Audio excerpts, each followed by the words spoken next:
بسم اللہ الرحمن الرحیم۔ شروع اللہ کے بابرکت نام سے جو بڑا مہربان اور نہایت رحم کرنے والا ہے۔ نمرا وائس سٹوریز چینل دیکھنے والوں کو میرا پیار بھرا سلام۔ السلام علیکم ورحمۃ اللہ وبرکاتہ۔ پیارے دوستو، آج میں آپ کے ساتھ ایک ایسا سچا اور حیرت انگیز واقعہ شیئر کرنے والی ہوں جسے سن کر آپ لوگ بھی حیران رہ جائیں گے۔ یہ واقعہ شیخ عبد القادر جیلانی کے والد محترم اور ایک سیب کا ہے۔ پیارے دوستو، اس واقعے کو مکمل سمجھنے کے لیے اس ویڈیو کو اینڈ تک لازمی دیکھیے گا، اور ویڈیو دیکھتے ہی آپ لوگوں کو اس ویڈیو سے ایک ایسا اچھا سبق حاصل ہوگا کہ آپ لوگوں کی بھی زندگی بدل جائے گی۔ پیارے دوستو، حضرت سید ابو صالح موسیٰ جنگی دوست رحمت اللہ علیہ، آپ سرکار غوث اعظم رحمت اللہ علیہ کے والد محترم ہیں۔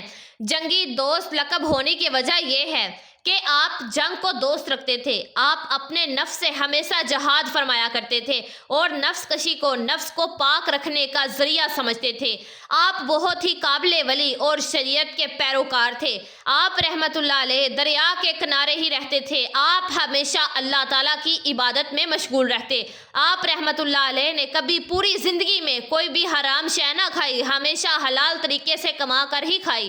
آپ رحمت اللہ علیہ ایک گاؤں میں مزدوری کرنے کے لیے جاتے اور وہاں سے جو بھی پیسے ملتے انہی سے کھانا خرید کر اپنا گزر بسر کیا کرتے، مگر کبھی بھی کسی حرام شے کو پسند نہیں کرتے تھے، ہمیشہ حلال طریقے سے کما کر ہی کھاتے تھے۔ آپ کو محنت کا بھی بڑا شوق تھا، اور اتنا ہی شوق آپ کو عبادت الہی کا بھی تھا۔ آپ ہمیشہ دریا کے کنارے ہی رہتے تھے۔ آپ کا یہی معمول تھا۔ ایک دن اچانک اللہ کی مرضی سے آپ کی طبیعت خراب ہو گئی اور آپ اتنے زیادہ کمزور ہو گئے کہ آپ چلنے سے بھی قاصر ہو گئے، یعنی بیماری کی وجہ سے آپ کے اندر اتنی بھی قوت نہیں تھی کہ آپ مزدوری پر جا سکیں۔ آپ کے پاس پیسے بھی ختم ہو چکے تھے، اس لیے کھانے کے لیے کچھ بھی نہ تھا۔ یہ تو اللہ تعالیٰ کی طرف سے ایک امتحان تھا۔ آپ رحمت اللہ علیہ ابھی اسی فکر میں تھے کہ آپ نے خیال کیا کہ کیوں نہ میں روزہ رکھ لوں تو مجھے ثواب بھی ملے گا اور اس مشکل وقت میں مجھے صبر بھی آ جائے گا۔ تو آپ رحمت اللہ علیہ نے دوسرے ہی دن پانی سے سحری کی اور روزہ رکھ لیا۔ جب شام ہوئی تو آپ نے پانی سے ہی روزہ افطار کیا۔ ایسے ہی کچھ دن بیت گئے۔ کمزوری کی وجہ سے آپ کو بے ہوشی ہونے لگی اور روزہ افطار کرنے کے لیے آپ کے پاس کوئی بھی چیز موجود نہیں تھی سوائے پانی کے۔ افطاری کے ٹائم آپ کی نظر دریا کی موج پر گئی۔ آپ نے دیکھا کہ ایک سیب تیرتا ہوا دریا میں سے آپ کی طرف ہی آ رہا ہے۔ آپ اس سیب کو دیکھ کر بہت زیادہ خوش ہوئے۔ آپ کے دل کو تسلی ہو گئی، آپ کے دل کو قرار آ گیا۔ آپ نے اللہ تعالیٰ کا شکر ادا کیا۔ اس دن بھی آپ رحمت اللہ علیہ روزے سے تھے۔ آپ نے سوچا کہ آج میں روزہ اس سیب سے ہی افطار کروں گا تو مجھے قرار مل جائے گا اور میری بھوک بھی مٹ جائے گی۔ اب اس سیب کا انتظار کنارے پر بیٹھ کر کرنے لگے۔ وہ بہتا ہوا آپ کے پاس آیا، آپ نے اسے اٹھا لیا۔ جیسے ہی افطار کا وقت ہوا تو آپ نے وہ سیب نوش فرما لیا۔ جیسے ہی آپ نے سیب کھایا تو اللہ تعالیٰ کا شکر ادا کیا اور آپ کے دم میں دم آیا، یعنی راحت و سکون ملا، کیونکہ آپ کئی دن سے فاقہ کر رہے تھے۔ جب آپ نے وہ سیب نوش فرما لیا یعنی کھا لیا تو اس کے بعد آپ کو خیال آیا کہ میں نے سیب تو کھا لیا ہے، لیکن کیا یہ مفت کا سیب جائز ہے؟ آج تک تو میں نے کوئی حرام کی کمائی نہیں کھائی، لیکن آج جو میں نے یہ مفت کا سیب کھایا کیا یہ مجھ پر جائز ہوگا؟ یہ سوچ کر وہ بہت زیادہ پریشان ہو گئے، اور آپ رحمت اللہ علیہ نے سوچا کہ جس جگہ سے یہ سیب آیا ہے کیوں نہ اس طرف جایا جائے، اور جس طرف سے یہ سیب گرا ہے اس درخت کے مالک سے معافی مانگی جائے۔ اگر اس کا مالک مجھے معاف کر دے گا تو میرا یہ گناہ دھل جائے گا۔ جس جانب سے یہ سیب آیا تھا آپ نے دریا کے کنارے اسی جانب چلنا شروع کر دیا۔ آپ کی آنکھوں میں آنسو تھے اور آپ اس جانب چلے جا رہے تھے۔ تھوڑی ہی دور چلے تھے کہ آپ کو اچانک سیبوں کا ایک بہت بڑا باغ دکھا جو اس دریا کے کنارے ہی تھا۔ ایک درخت کی ڈالی اس دریا کے اوپر ہی تھی۔ اس درخت کو بہت سارے سیب لگے ہوئے تھے۔ آپ نے خیال فرمایا کہ ہو نہ ہو یہ سیب ضرور اسی درخت کا ہے جو گر کر اور دریا میں بہہ کر مجھ تک پہنچا ہے۔ آپ نے جیسے ہی اس باغ کو دیکھا تو اس کی جانب گئے۔ آپ جیسے ہی باغ کے اندر داخل ہوئے تو آپ نے دیکھا کہ ایک بزرگ عبادت میں مشغول ہیں۔ آپ وہیں پر کھڑے ہو کر انتظار کرنے لگے۔ جیسے ہی وہ بزرگ عبادت سے فارغ ہوئے تو آپ رحمت اللہ علیہ بڑے ہی ادب و احترام سے کھڑے ہو گئے اور ان بزرگ سے فرمایا کہ حضور مجھ سے ایک بہت بڑا گناہ ہو گیا ہے، میں آپ کا قصوروار ہوں، مجھے معاف کر دیجئے۔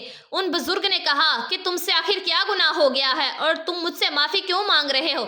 تو آپ رحمت اللہ علیہ نے فرمایا کہ حضرت آپ کے باغ کا ایک سیب دریا میں بہتا ہوا مجھ تک پہنچ گیا اور میں نے وہ سیب کھا لیا۔ میں آپ کے پاس اپنے اس گناہ کی معافی مانگنے کے لیے آیا ہوں، اگر آپ مجھے معاف کر دیں گے تو میرے دل سے یہ پریشانی دور ہو جائے گی، آپ مجھے معاف کر دیجئے۔ جن بزرگ کے باغ کا وہ سیب تھا، وہ بزرگ پہلے تو مسکرائے اور پھر کہنے لگے کہ تم نے بہت بڑا گناہ کر دیا ہے، یہ کوئی چھوٹا موٹا گناہ نہیں ہے، تم نے بغیر پوچھے ہمارا سیب کھا لیا، میں اس بات کو ایسے ہی درگزر نہیں کروں گا، تم نے جو غلطی کی ہے میں اس کی تمہیں سزا دوں گا۔ تو حضرت ابو صالح رحمت اللہ علیہ فرمانے لگے کہ آپ مجھے جو سزا دیں گے مجھے قبول ہے، میں نے گناہ کیا ہے تو میں سزا کا بھی حقدار ہوں، آپ جو بھی سزا دیں گے میں ہنسی خوشی وہ قبول کر لوں گا، بس آپ میرا یہ گناہ معاف کر دیجئے۔ تو ان بزرگ نے فرمایا کہ آج سے تمہاری سزا یہ ہے کہ اس باغ کی دیکھ بھال تم کرو گے اور ہمارا کہا مانو گے اور اس باغ سے سیب توڑنے ہیں اور ان کو فروخت کرنا ہے، اور لیکن خبردار ایک بھی سیب نہیں کھاؤ گے۔ حضرت ابو صالح رحمت اللہ علیہ نے فرمایا کہ آپ جو فرما رہے ہیں وہ سب کروں گا، مجھے یہ سزا منظور ہے۔ اس کے بعد آپ رحمت اللہ علیہ نے اپنا معمول بنا لیا کہ صبح و شام باغ کی دیکھ بھال کرتے، سیب بیچتے اور عبادت الہی میں مشغول رہتے۔ وہ بزرگ آپ پر نظر رکھے ہوئے تھے، انہیں آپ کی ہر ایک ادا بہت اچھی لگتی تھی کیونکہ آپ اصولوں کے پابند تھے اور آپ اصولوں کے مطابق ہی کام کر رہے تھے۔ حضرت ابو صالح رحمت اللہ علیہ کو خدمت کرتے کرتے کئی برس بیت گئے۔ ایک دن حضرت ابو صالح رحمت اللہ علیہ ان بزرگ کے پاس گئے اور کہنے لگے کہ حضور میری سزا کب پوری ہوگی اور میں کب اپنے گھر واپس جا پاؤں گا؟ ان بزرگ نے فرمایا کہ ابھی کچھ اور وقت باقی ہے، اس کے بعد تمہاری سزا پوری ہو جائے گی۔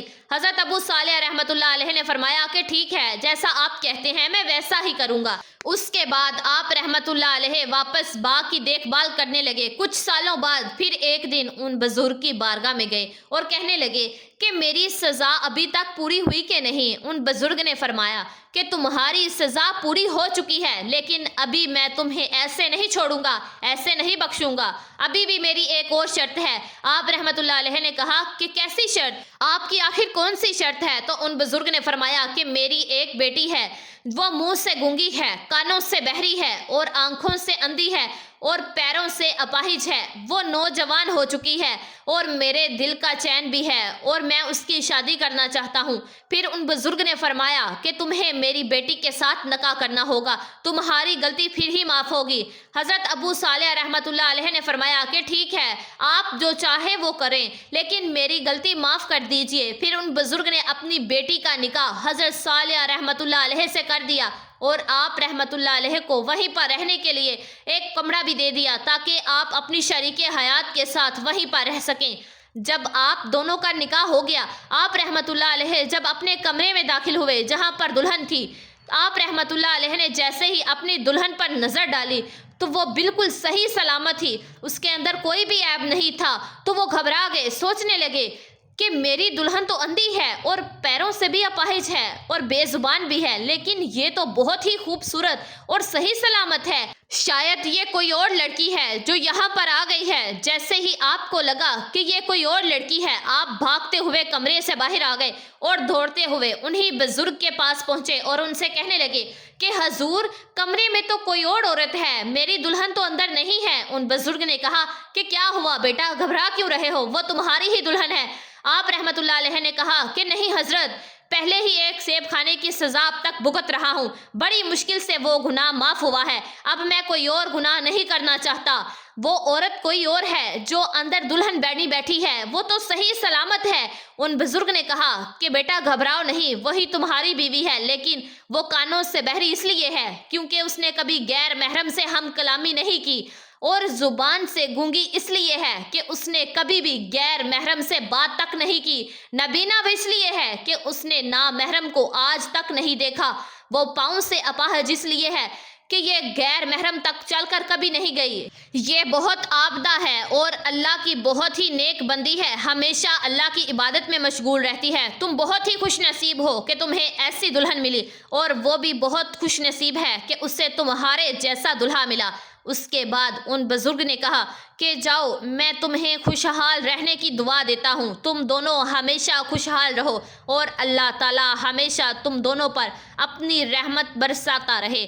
آپ رحمت اللہ علیہ اور آپ کی دلہن دونوں خوشی سے ایک ساتھ رہنے لگے۔ اللہ تعالیٰ نے ان نیک جوڑے کو حضرت شیخ عبد القادر جیلانی رحمت اللہ علیہ جیسا بیٹا عطا کیا۔ سبحان اللہ۔ پیارے دوستو، میں امید کرتی ہوں کہ یہ ویڈیو آپ لوگوں کو ضرور پسند آئے گی۔ اس کو آگے شیئر لازمی کیجیے گا، اور اگر آپ نمرا وائس سٹوریز چینل پر نئے ہیں تو پلیز چینل کو لازمی سبسکرائب کر دیجیے گا، ویڈیو کو لائک کر دیجیے گا اور بیل آئیکن کے بٹن کو پریس کر دیجیے گا۔ دعاؤں میں ہمیشہ یاد رکھیے گا۔ اللہ حافظ۔